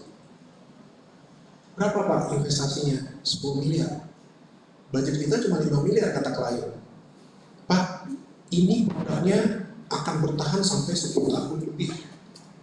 Jadi Bapak nggak usah khawatir. Loh, kenapa harus khawatir? Teknologi itu akan hancur cepat atau lambat. Ya, bisa cepat, bisa lambat. Kalau ada teknologi yang baru mempredator memakan teknologi yang sebelumnya. Artinya, ahli-ahli di Gartner bilang IoT Enable Product as Service itu umurnya panjang, jadi jangan khawatir untuk investasi. Tapi coba kalau yang ini, yang merah nih, Edge Analytics, IoT Enable Application, dibikin merah, ini umurnya pendek nih, jangan main di sini, kecuali budgetnya nggak terlalu besar. Karena dikhawatirkan nanti ini ada yang mematikan, namanya IoT Enable Application, jangan-jangan nanti aplikasi yang sejenis dengan itu udah lahir sebelum 2 tahun umurnya. Akhirnya apa? Nggak efektif. Ada lagi nih yang lebih bagus, ya kan? Nah, apa yang saya beli? Seperti itu. Nah, penting baca buku. Tapi ini ramalan ya, bisa iya bisa enggak. Tapi paling tidak banyak ahli yang sudah memplot itu apa teknologi itu. Jadi ini maksud saya, ini dulu yang saya pakai di Nokia. Jadi ketika kita menawarkan sebuah solusi ke customer, kita disuguhkan ini peta. Dan Nokia untuk peta-peta ini dia beli ke Gartner. Tapi ada yang udah beberapa tahun tuh bisa di-share. Nah ini kan 20 kan udah boleh di-share kan, di internet bisa kita cari. Jadi nanti berguna juga untuk saudara untuk mencari apa referensi waktu membuat tugas akhir atau skripsi. Ini boleh dipakai. Jadi ini teknologi ini manfaatnya sekian, resikonya rendah. Kenapa resikonya rendah? Kata Gartner, kita Gartner. Kan dosen pengujinya nggak bisa ngapain, kan bawa Gartner Pak. Bawa Gartnernya nggak mau bilang ini teknologinya bertahan lama Pak, kata Gartner begini. Nah, bisa jadi kan, argumentasinya bagus ya. Ada apa namanya, ada basisnya gitu ya. Itu saudara, maksudnya saya perkenalkan tentang apa namanya, Gartner Hype Cycle ini. Nah, tadi ada LoRaWAN, ada seluler, ada WiFi, ya. Apa namanya, media untuk dia berinteraksi. Sekarang kita masuk ke LoRaWAN dulu. Nah, LoRaWAN ini terdiri dari end device. Saudara-saudara, istilah-istilah ini jangan menjadi baku ya. Kalau di LoRa istilahnya end device, mungkin di teknologi istilah yang lain namanya user equipment. Kalau di 4G itu istilahnya user equipment. Jadi itu juga sebenarnya, ya. Tapi teknologi ini kan yang bikin kelompoknya lain, ya. Jadi maksudnya yang penting jangan confuse gitu, saudara. Ya. Jadi harus ada device-nya, kemudian harus ada gateway. Gateway itu BTS-nya. Jadi kalau di seluler itu BTS-nya lah, gitu. Kalau di WiFi itu akses point-nya, ya. Analoginya gitu ya, jangan bingung ya. Kemudian ada network server, itu switching-nya kalau di seluler, ya. Kemudian application server, ya udah aplikasinya di atas di atas server network tadi, ya. Dan nanti kalau dia bergabung dengan jaringan LoRa 1 dengan LoRa 2, ada join server. Sampai di sini bisa paham ya? Komponennya apa aja di teknologi IoT berbasis LoRa. Nah, ini suaranya nggak keras, kita skip aja Pak ya, nanti saya share ini walaupun cuma 1 menit sih. Nah, yang kedua tadi seluler. Seluler itu tadi yang saya jelasin adalah berbasis seluler biasa. Jadi pakai modem mana tadi itu Simcom ya, Simcom 7000 gitu ya. Ada lagi yang lain Quetel gitu. Nah, tapi sebenarnya standar 3GPP-nya seluler itu bikin lagi namanya NB-IoT, Narrowband IoT. Jadi diambil satu slot kecil saja, ya, khusus untuk IoT ini. Yang punya servis ini satu-satunya cuma Telkomsel. Tapi saya dengar juga nggak jalan, nggak laku. Kenapa? Bayar. LoRa tadi gratis, karena menggunakan frekuensi yang digratiskan, frekuensi 925 MHz. Tapi NB-IoT ini kan numpang di jaringan seluler. Jaringan seluler kan bayar kan ke pemerintah kan? Bayar apa istilahnya Pak? Bayar USO ya, bayar PNBP, biaya hak frekuensi. Nah, jadi kita dikenai pembayaran lagi di sini. Walaupun sebenarnya murah. 1 bulan itu kalau salah 10.000 cuman. Dan datanya kecil-kecil. Kenapa IoT yang dipakai ini kecil? Karena NB-IoT ini mengira things itu hanya sensor dan aktuator. Sensor itu kan kadang-kadang 01, 01, buka tutup, panas dingin. Padahal sebenarnya ada value juga. Kalau sensor suhu kan range-nya misalnya dari 0 sampai 100 derajat gitu kan. Berarti kan ada skala 100 gitu kan. Tapi itu kan masih kecil gitu. Nah itu narrowband itu cukuplah untuk data-data kecil. Dan yang di-actuate, yang dikirimkan ke device juga kecil. Padahal kalau udah masuk ke kamera itu datanya gede, data string itu, ya kan? Nah, akhirnya ini kayaknya nggak fly karena ada masalah. Oh ini bayar, ya orang-orang yang bermazhab ke LoRa dijelek-jelekin lah ini, ya kan? Bayar tuh kalau LoRa gratis, gini, macam-macam lah. Nah tapi ternyata dalam perkembangannya justru, ini saya lewatin aja, justru WiFi yang berkembang. Ya, tadi tuh Barbie lebih laku ya nggak? Lebih laku, lebih kita menikmati ya penggunaannya WiFi. Nah WiFi sendiri sebenarnya dimulai itu dari tahun 97. Saya ingat banget dulu itu pertama kali memperkenalkan itu Cisco lagi. Jadi tadi yang IoT itu tahun 2012 tadi itu institusi yang memperkenalkan itu ada di sebuah konferensi teknologi informasi dunia, saya lupa di mana, itu adalah Cisco. Cisco ini memang selalu menjadi pionir. TCP/IP juga sebenarnya Cisco tuh yang gadang-gadang gitu loh. Ada sertifikat CCNA, itu semua isinya TCP IP. Ada yang pernah ambil CCNA di sini? Atau didorong sama kampus untuk ngambil sertifikasi profesi CCNA? Ada? Kalau nggak salah untuk mahasiswa tuh nggak mahal sih Pak. Oh nanti ya. Nah nanti itu CCNA nanti ada di situ. Nah ini juga Wi-Fi ini dulu tahun 97 itu nama device Wi-Fi access point namanya Aeronet. Saya ingat banget tuh pertama kali Wi-Fi. Nah sekarang Wi-Fi itu sudah ada di generasi ke-7. Ya, udah ada band ketiga, band 6 giga. Cuman sampai pemerintah masih belum dibuka itu band 6 giga itu. Banyak fitur-fitur baru di band 6 giga. Nah jadi gitu saudara-saudara, jadi apa? Ada LoRa, ada seluler, ya seluler juga ada NB-IoT-nya, terus ada Wi-Fi. Sebenarnya ada lagi Zigbee tapi kurang. Kalau di apa di pembahasan itu kurang banyak, biasanya di manufaktur untuk dipakai. Nah ini yang dia tadi saya mau kasih tugas Pak. Ada yang pernah dengar tuh ya? Ada? Siapa yang pernah dengar angkat tangan? Gak apa-apa. Kasih nilai 100 Pak kalau ada yang pernah dengar. Ada yang pernah dengar nggak? Karena ini tugasnya loh. Tugas yang nggak ada nilainya tapi nambah apa sih namanya? Nambah pengetahuan. Ada yang tahu? Tadi yang tahu Bardi angkat tangan. Angkat tangan yang tahu Bardi. Please. Gak usah malu.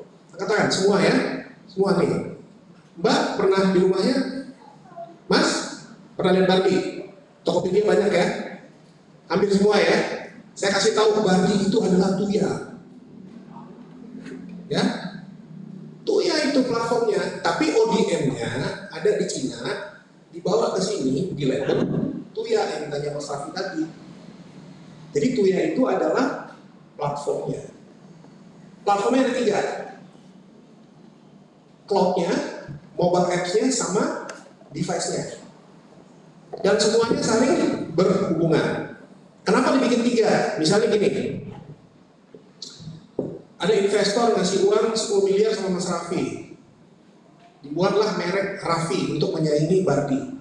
Lalu dia register di Tuya. Langsung aja ke Tuya, ya kan? Terus nanti mobile app-nya pakai development apps-nya. Kan ada 3 tadi, cloud, apps, sama device. Dibikinin dong. Kan ada pakai Smart Life ya. Kalau Bardi punya sendiri gitu ya, bikin juga mobile app Raffi untuk matiin hidupin lampu, ngasih makan kucing, macam-macam. Apa aja bisa dibuat dengan Tuya, ya. Tapi kan harus dimonitor di dashboard. Ketika Mas Raffi mau tahu produk saya udah dijual berapa, siapa aja yang pakai, biar tahu, ya kan? Nah, itu dibuka sama Tuya. Bukan melanggar data pribadi sih, tapi sudah ada konsennya gitu ya, sudah ada konsennya dan itu bisa kita monitor untuk apa? Untuk pengembangan produk-produk berikutnya, ya. Jadi Bardi itu adalah Tuya, oke? Nah, jadi nanti kita coba praktekin. Nah, sebenarnya di samping Tuya itu udah banyak yang seperti dia, tapi tidak. Kalau di Gartner tadi dia nyemplung, dia berada di height. Contohnya ESP32. Kenapa ESP32? Ya udah cuma device-nya aja yang terkenal. Karena dia nggak bikin platform cloud-nya, dia nggak bikin mobile app-nya. Ada Pak, kalau mahasiswa yang bikin pakai SPT dibikin sendiri, iya bikin sendiri. Tapi yang lainnya bikin lagi sendiri kan. Kalau ini kan udah disediain, udah disuapin. Istilahnya apa? Nikmat apalagi yang kau dustakan gitu kata Tuya. Semua ada di situ. Jadi tinggal gampang kita. Philips juga bikin Smart Light. Sebenarnya pionir Smart Light itu adalah Philips. Barulah masuk yang namanya Tuya, Sono, ya. Ada yang pernah dengar Sonos? Itu juga mirip-mirip kayak Tuya, tapi dia cuma device aja. Nah, Tuya bisa melihat gimana caranya ini bisa berkembang kalau kita hanya main di hardware. Kan kita harus bikinin juga software-nya, SDK-nya gitu. Ya, jadi udah tahu kan Bardi adalah Tuya. Ada lagi merek Indonesia namanya Arbit. Ada yang dengar nggak? Untuk pintu itu Smart Lock. Itu kan mereknya Armit, itu Tuya juga basisnya. Ya. Nah ini tampilan Tuya, saudara-saudara. Jadi kalau ada yang bawa laptop, langsung aja buka, nanti tugas dari sini. Itunya apa sih namanya tuh, domainnya iot.tuya.com. Nah itu coba masuk ke sana, yang pakai laptop lebih bagus. Tapi saudara nggak bisa masuk ke sini langsung, harus register dulu, ya, register dulu, bikin akun, nanti berenang di sana. Berenang di sana, nanti lihat, wah bisa bikin banyak, apa aja bisa bikin. Pak, saya udah ke sana masuk, tapi nggak ada yang saya pengen bikin. Bisa nggak bikin yang keinginan saya? Jawabannya bisa. Bahkan kalau itu nanti bisa jadi produk, Tuya akan kontak Anda, dibeli, bisanya ditayang di situ, dapat duit lagi kan? Nah, jadi saya share Tuya ini, Pak Z, mohon maaf, mudah-mudahan rekan mahasiswa yang ada di sini bisa terinspirasi, bisa bikin produk. Bisa bikin produk, konsepnya itu jangan bikin sendiri. Cari yang punya uang. Siapa? Brand owner. Yang tanya Raffi tadi. Kamu datang untuk Zyrex. Kamu datangin apa? Evercost. Datangin Polytron. Pak, saya ini ada konsep Pak produk mesin pemberi makan kucing atau hewan peliharaan. Udah tersedia Pak mobile apps-nya. Polytron bilang, saya udah punya juga mobile app-nya. Ya udah, saya integrasiin ke Bapak. Bisa. Tapi saya tertarik sama alat pemeliharaan kucingnya untuk ngasih makan kucing gitu. Bisa. Apalagi pikiran nih, bikin IoT, tarik ke Tuya gitu. Tuya ini perusahaan apa sih? Awalnya perusahaan Cina, terus berkembang, dibeli sama Alibaba, makin besar, dibeli sama perusahaan dari Silicon Valley. Sekarang kantornya di Silicon Valley, di San Francisco. Tapi awalnya ini perusahaan Cina. Jadi memang Cina ini teknologinya yang paling banyak inovasi gitu ya. Nah tapi itu yang saya mau minta nanti saudara pulang dari sini, coba nanti di laptopnya register ya, karena kan besok masih ada nih. Saya mau nanya pengalaman berkelamping ngapain aja ya. Saya harapin pengalaman itu jawabannya cuma satu, Pak saya mau bikin ini, saya mau bikin ini, saya mau bikin ini ya. Pasti ada pertanyaan, Prasima pernah bikin apa dengan Tuya? Ya, ada yang nanya gitu. Nah, kita pernah bikin satu set-top box. Set-top box TV digital dulu ribut-ribut ya. Dulu ribut-ribut mau dimatiin, ya kan? Itu kan analog dimatikan, pindah ke sistem digital tapi harus pakai set-top box. Jadi saya itu waktu itu berpikir begini. Kalau dibikin digital, ditarik ke Tuya, berarti data-data orang pindah-pindah channel bisa ketarik juga dong. Ya kan? Kalau data itu dikumpulkan, ya, dan kita tahu sebaran set-top box-nya di mana, karena dia bisa deteksi juga itu sebarannya di mana, saya bisa jual kemana datanya. Data secara agregasi itu bukan data pribadi ya. Kalau data pribadi itu nama-namanya ada, tapi ini agregasi data itu bisa saya jual ke iklan. Sehingga iklan tahu, oh ternyata sinetron apa yang sekarang lagi naik daun gitu. Oh ternyata tayang itu kebanyakan di siang hari, berarti naruh iklan di siang hari. Tapi data itu memberikan insight kepada si pemberi iklan. Nah itu yang tadi kita tercetus. Caranya gimana? Set-top box itu harus ditarik secara wifi ke platformnya Tuya, lalu diakumulasikan di data big datanya Prasima itu. Udah. Nah, waktu itu supaya agak bunyi, kita ikutin ke Kedereka, Pak Zain. Kedereka. Dan waktu itu kita gandeng Zyrex. Dan Zyrex juga setuju untuk funding. Hanya nanti kalau ada yang ingin, saya ajak saya kenal sama direkturnya. Pak, ini ada anak UB nih yang mau bikin kayak body gitu ya. Bisa saya bantu. Itu dia semangat. Oke, kita ambil nih konsepnya. Ya kan, tangan-tangan, saya konsorsium sama Zyrex. Nah, tapi Kedereka itu kan bukan dari swasta.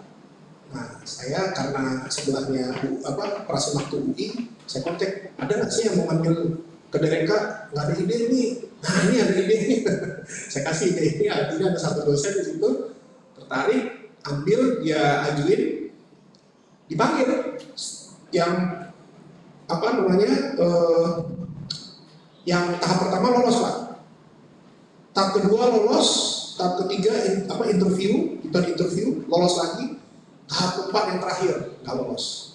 Tahap apa itu? Ini Pak, kelayakan yang pakai RAB itu. Jadi RAB-nya ribet banget. Jadi dikiranya kita ribet, nah mungkin di situ nggak lolos. Nah jadi hampir lolos, kalau lolos jadi itu set-top box di Indonesia ada yang berbasis TUYA, sehingga datanya bisa diakumulasi dan berguna bagi asosiasi penyiaran yang jual-jual iklan. Kan lumayan tuh kalau dibisnisin, kalau kita jadi penyedia data ini kan, selama ini kan Nielsen ya Pak ya, yang jual informasi data pelanggan itu. Nah gitu saudara, jadi nanti silakan ya, register, berenang di situ, lihat apa aja produk-produknya, luar biasa, nanti bisa banyak inspirasi di sini. Oke, saya kira itu aja yang bisa saya sampaikan hari ini. Mungkin sebelum kita tutup, saya coba masuk dulu ke ini Pak.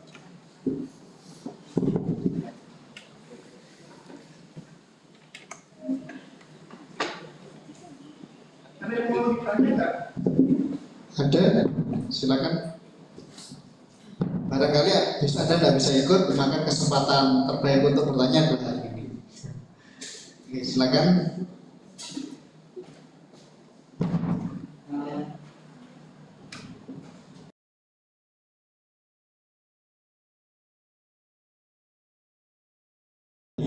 Terima kasih.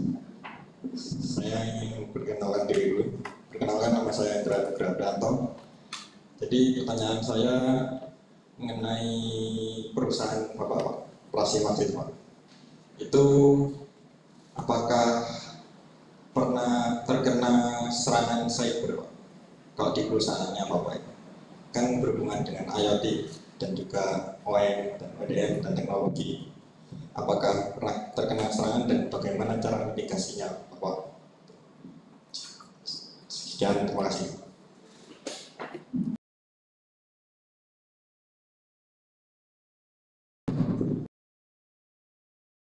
Yang ini yang nanya tadi ya, yang dari maba ya, tanyanya bagus. Memang aspek keamanan itu penting ya, jadi tadi saya cerita produk pertama itu kan alat untuk monitoring transaksi pajak, ya kan? Transaksi pajak itu kan ada uang, ada kerahasiaan si wajib pajak ya. Jadi apa yang kita lakukan untuk menghindari itu? Jadi saya mau jawab, kita belum pernah. Yang pertama adalah data yang kita capture tadi dari transaksi tadi itu kita encrypt. Nah, mikrokontroller yang kita pakai itu STM32F4 419G kalau nggak salah ya, 9G. Fiturnya salah satunya di situ ada namanya security accelerator. Nah ini saudara, jadi saya tanya nih, Arduino ada nggak security accelerator? Nggak ada. Jadi jangan terlalu sering di Arduino, nggak berkembang. Serius, saya bukan kerja dengan Arduino karena kita pernah di Arduino juga. Gitu. Kalau kliennya masalah dengan Arduino Pak, ya udah monggo, kita udah ingetin, security-nya rendah. Tapi di STM32 itu ada security accelerator. Secara hardware dia melakukan encryption. Jadi kalau prosesnya secara hardware dia prosesnya lebih cepat atau lebih lambat kalau yang secara software? Cepat. Lebih cepat ya. Kalau kita encryptnya secara software agak lebih lambat kan. Nah itu cepat ininya. Dan datanya itu nggak bisa dibongkar, ya kan? Kemudian dia masuk seluler juga punya metode enkripsi. Jadi ada berapa lapis tuh? Nggak saya enkripsi juga udah aman. Seluler itu udah ada apa namanya? Udah ada algoritma ininya, enkripsinya gitu. Tapi kan demi kalau nanti ditanya di tender, ini aman nggak? Oh kita enkripsi Pak. Padahal di seluler juga dienkripsi. Jadi jawabannya kita belum pernah. Alhamdulillah belum pernah kena serang. Itu produknya belum pernah. Tapi saya mau cerita ada efek negatif. Bayangin kalau kita misalnya ada 1000 device tadi, ya, di encrypt semua, 1000 nih, di server kan harus diapain? Harus diapain? Di de-encrypt, dibuka lagi, pakai private key dengan public key-nya yang kita pakai gitu ya. Kalau ini kan enak, dia cuma sendiri aja, udah kenceng gitu ya, pakai hardware akselerator gitu kan. Lah, server tadi menghandle 1000, pusing dia, jebol tuh servernya. Akhirnya apa? Kita pelajari, kita datang ke Intel ada nggak yang punya akselerator juga? Ada, ternyata Intel yang berapa gitu. Udah, ganti itu server. Tapi kan kita rugi, udah sempat beli, nggak cek dulu, ya kan? Nah, akhirnya kita rugi lah. Maksudnya rugi, maksudnya kita membeli servernya itu tidak sesuai gitu kan. Nah, cari lagi tuh yang Intel prosesor Xeon yang ada security accelerator di embedded di dalam prosesornya. Jadi 1000 itu dengan secara akselerator hardware juga makin cepat gitu. Itu naik loh itunya CPU load-nya waktu kita nggak pakai yang typical prosesor seperti ya. Kita kan masih baru ya, jadi learning by doing. Jadi kalau pertanyaan Anda tadi belum, tapi kita sudah antisipasi. Dan satu poin lagi, memang di dalam IoT aspek security itu penting. Bagaimana dengan TUIA? Lihat aja, ada mereka udah GDRP Eropa, GDRP Amerika. Apa itu GDRP? GDRP itu standar keamanan yang setiap tahun diaudit. Sayangnya di Indonesia belum applicable, walaupun undang-undang PDP harusnya tahun 2024 ini sudah punya lembaga banding atau lembaga peradilan kalau ada apa sih namanya itu aduan-aduan penerobosan ini ya data pribadi gitu. Nah itu namanya GDRP kalau di luar. Nah jadi TUIA itu sudah GDRP compliance. Kalau bicara dengan Prasima belum ada GDRP karena lembaga Indonesia ini belum ada juga. Tapi kita sudah bisa declare ya secara bukan secara legal ya, karena legalitasnya belum jalan kan. Kita udah ada itu, bagaimana caranya supaya aman, itu di encrypt. Jadi belum pernah ada serangan-serangan hacking. Terima kasih ya. Jawaban pertanyaannya bagus.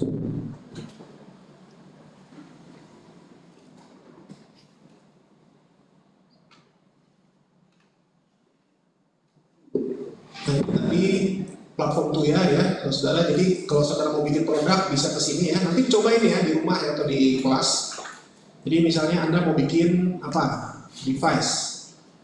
Nah bisa mulai dari sini. Nah ini kita punya. Nah ini juga bisa disambung ke ini saudara, ke voice integration. Jadi bisa disambungin ke Google Assistant. Jadi produk Anda yang berbasis TUIA tadi bisa diminta pakai suara. Ya, pilihannya banyak nih saudara. Ada Google, nah nih Alexa, ada Xiaomi, macam-macam lah. Tapi di sini belum ada Siri ya. Nah ini set-top box kita nih saudara. Jadi tapi gagal, nggak ada yang beli. OEM-nya nggak ada. Dan sekarang udah momentumnya udah lewat, orang udah set-top box udah punya semua. Nah itu, nah silakan nanti sambil jalan pulang mau bikin ini nih. Nah pakai ini. Semua SDK-nya sudah disediain, source code-nya semua disediain. Terima kasih Pak Dudi. Ya termasuk, insya Allah nanti akan kami tindak lanjuti Pak yang TUIA karena kebetulan yang kelas mikmik ya, ini kan memang tugas akhirnya membuat sebuah device project ya berbasis kasus atau kebutuhan di sekitar kita atau masyarakat kita. Ya selama ini kita pakai ini ya ketika misalkan bankable atau pakai MIT IPP Inventor. Nah, tapi kalau kita bicara bahwa nanti produk ini akan istilahnya hilirisasi atau bakal dijual, saya rasa ini pilihan yang menarik gitu ya. Jadi kita langsung sudah diberitahu oleh Pak Dudi istilahnya ekosistemnya ya. menyambung yang tadi kan ekosistem kita, ini sudah ada. Ya, daripada kita yang memulai dari awal semuanya yang termasuk pemasaran itu, saya sendiri pernah alami yang membuat, yang memasarkan itu satu pekerjaan yang cukup melelahkan. Apalagi itu bukan bidang kita nggak tahu ilmu pemasaran dan lain sebagainya. Nah, kalau ini kita berada di satu sisi, kita fokus di situ, ya itu menarik. Ya, seperti yang disampaikan tadi, yang ditanyakan Mas Rafi tadi ya. Jadi kita posisi di ODM Mbak ya, kita punya peluang di sana. Jadi kita menguasai di satu bidang. Apalagi kalau boleh saya simpulkan tadi ya, di dunia kita ini, maksudnya di elektro dan IoT ini, kalau dari penjelasan tadi itu kita perlunya kolaborasi. Kita berada di bidang kita, ada bidang lain atau ada sisi lain yang akan mensupport, baik itu di sisi penjualannya atau brandingnya, itu sudah ada sendiri. Jadi kita sekarang jadi tahu kan, kalau kita mau terjun di bidang elektro, di bidang IoT, sebenarnya ekosistemnya seperti ini tadi. Ya, jadi wawasan yang baik untuk kita semua, Pak Didi. Terima kasih ya, atas penjelasan yang cukup menyeluruh dalam waktu yang cukup singkat, Pak. Jadi kalau tadi kan kita terima tadi, ada banyak hal yang disampaikan oleh beliau. Terima kasih sekali lagi. Baik, kita tutup lebih lanjut besok ya. Jadi ya, oh gitu boleh, maka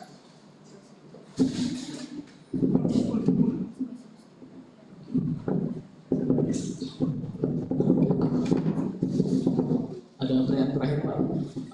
Kita sebagai mahasiswa kan nggak kurang lah rasanya kalau belum membahas isu sosial politik. Nah, saya kemarin sempat di kelas tamu juga, itu Bupati Ngawi dan Bupati Gresik. Nah, Bupati Ngawi itu membuat terobosan itu kayak smart farming gitu loh. Jadi ada IoT-nya, ada webnya juga, jadi terintegrasi ke website. Jadi masyarakat itu bisa memantau dari sana.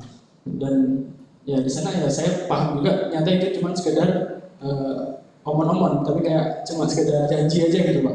Tapi iya, dan pelaksananya pun belum sepenuhnya jalan gitu Pak. Nah, menurut Bapak sendiri, kita selaku mahasiswa ya engineer lah nantinya, itu kita memposisikan diri sebagai apa gitu Pak. Dan contohnya aja kayak itu kan sebuah proyek dengan harga yang nggak lumayan nggak murah gitu. Dan bagaimana kita memposisikan diri, kemudian sejauh mana kita harus berintegritas, kayak apakah kita terima proyek itu, terus cuma sekedar coba cari yang OEM yang paling murah atau gimana gitu Pak. Nah, menurut Bapak sendiri kita harus memposisikan diri gitu. Terima kasih. Saya jawab dulu, Pak Zaki, izin saya jawab dulu. Ya itu sih nggak politik, memang aktornya subjeknya politik, tapi bicara politik.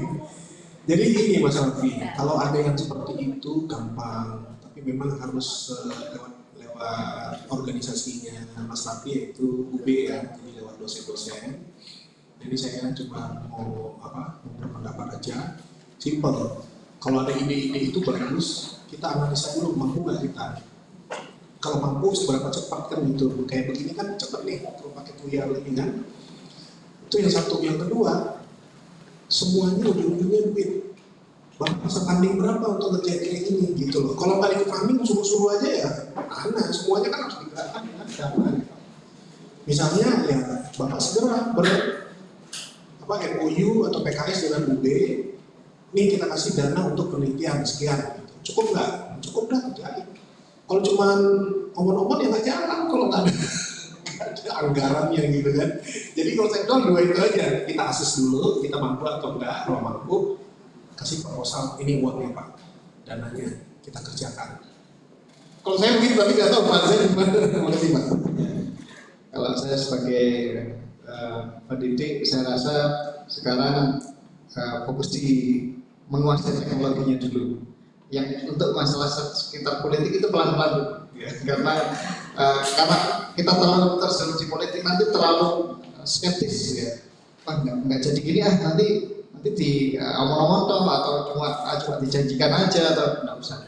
Kita fokus dulu aja belajar ya. Itu nanti pada saat, tapi itu juga hal yang penting, tapi suatu saat nanti. Terus saya boleh nambahkan yang tadi ya. Jadi kalau yang terkait magang ya, dulu di lab saya di lab CDP itu pernah menerima mahasiswa magang. Ya. Juga ada kegiatan-kegiatan yang memproduksi barang ada waktu itu. Insya Allah nanti semoga kalau memang dengan Pak DJ atau dengan Pak Sikper nanti ada top dibagikan. Biar mahasiswa aja Pak yang membagikan. Insya Allah nanti bisa kita tampung ya. Terus yang kedua yang terkait ini tadi magang ya, yang terkait dengan tugas tadi Pak, insya Allah nanti akan kami arahkan ya, yang dengan TUYA ya, nggak langsung daftar nih. Jadi ini setidaknya gini, walaupun yang bukan mata kuliah MIK ya, saya wajibkan gitu aja ya, karena suatu saat nanti adik-adik tetap akan mengambil mata kuliah mikrokontroller, mikroprosesor. Ya. Dan Anda akan, jadi alangkah lebih baiknya dari awal Anda sudah mengenal TUYA ya.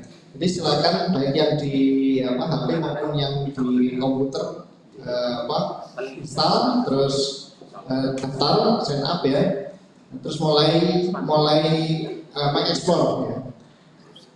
Atau Anda juga bisa, kalau ini saya cepat nyoba iseng aja ya, saya klik di Google ya, TUYA Arduino, ternyata sudah banyak aplikasinya. Ya ini kan sudah ada Pak TUYA Arduino, ada tutorialnya. Ya. Sebenarnya waktu Pak Didi sempat waktu itu kuliah tamu yang online dulu sempat bahas TUYA. Saya juga sempat nyoba sekali. Tapi waktu itu masih belum saya lanjutkan ya. Tapi setelah tahu berarti ternyata bisnis modelnya seperti ini ya. Jadi termotivasi lagi untuk mendalami. Apalagi nanti kalau misalkan ada produk yang menarik, misalnya Pak Didi ya Pak ya, nanti misalkan ke TUYA-nya ya, misalkan kita punya produk yang mungkin saat ini masih belum, tapi ketika ternyata dibutuhkan banyak orang ya, kita butuh yang memproduksi, misalnya Pak Didi. Kalau untuk yang TUYA ini kebetulan sudah ada representatif Indonesia, namanya Pak Isnur. Kebetulan rumahnya dekat rumah saya, tetangga jauh lah gitu. Jadi kalau lari dari pagi di tempat Ekopark itu sering ketemu Pak. Beliau juga senang kalau diajak ke kampus untuk presentasi gitu kan. Nah tapi saya rasa bukan itu aja, kita bisa cari sendiri di sini. Tapi nanti ketika Bapak sudah ketemu jodoh, yaitu OEM-nya, ODM-nya, harus sama dia ngobrolnya, karena ada masalah diskon, masalah harga gitu kan. Terus terang satu produk yang kita create itu kalau berlanjut itu ada lisensinya Pak. Lisensinya nggak mahal, cuma $2. $2 itu sekitar 35.000. Tapi bayarnya pakai kartu kredit. Gak apa-apa, kecil kan? Jadi untuk meng-create satu produk itu sama TUYA langsung diregister. Nih produk dibuat oleh Pak Zen dari UB, langsung diregister Pak, kode segala macam. Dan semuanya akan dibuka kalau udah banyak lisensi. Kalau produksi ada lisensinya nanti enggak kalau untuk produk. Tapi nanti untuk platformnya karena besar itu ada lagi per tahunnya berapa. Nanti ada hitungnya, misalnya setiap 1.000 call atau 10.000 call $1 ada ininya dapatnya. Jadi ini sebenarnya nggak gratis juga, tapi menurut saya masih terjangkau, masih affordable, ya kan? Buktinya Barbie harganya murah kan, ya kan? Nah itu masih affordable. Dan dibayarnya bukan per device produk, per unit enggak Pak, tapi per SKU gitu. Jadi Bapak mau bikin satu nih, misalnya di sini mau bikin oven nih, kita register nih oven di situ, ya kan? Udah bayar $2. Udah, mau bikin apa lagi? Mereka bayar lagi $2. Tapi kan dari sini kita udah bisa produksi massal, ya kan? Nggak bayar lagi. Tapi ketika nanti masuk di aplikasinya untuk apa dashboard, untuk apa itu disediakan lagi cloud-nya. Karena kan cloud-nya dia juga bayar kan. Dan saya hitung kemarin waktu di Kedareka itu nggak mahal Pak. Jadi kita ngajuinnya nggak sampai MM Pak, di bawah 1 M. Nggak mau semoga.